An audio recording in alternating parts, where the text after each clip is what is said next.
When the clock reaches zero, we could all be in trouble.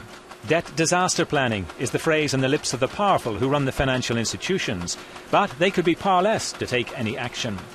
So far, the markets have not really wobbled, but analysts and investors are now openly talking of a global stock market crash. Some fear a quick drop of 1,000 points in the Dow Jones Industrial Average. No market would be insulated. Asia and Europe would be hit. It is uncharted territory. I understand that those central banks and governments have been making contingency plans to try and mitigate the effects of a technical default. But as I said, we are really in unknown territory here. This hasn't happened before in the US in living memory.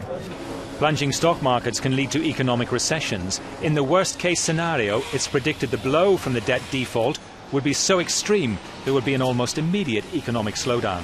A one-day drop in the markets is possible to reverse, but a fall in the world's stock markets and the dislocations which the default would cause would be impossible to reverse. You will see global growth come to a halt, was the chilling warning of a possible outcome by one analyst. A collapse in money market funds is another possible result. Will there be enough cash to give back to investors? If fund managers are forced to tell investors they can't take out cash, there could be a run on the banks, but major institutions could be forced to protect what they have.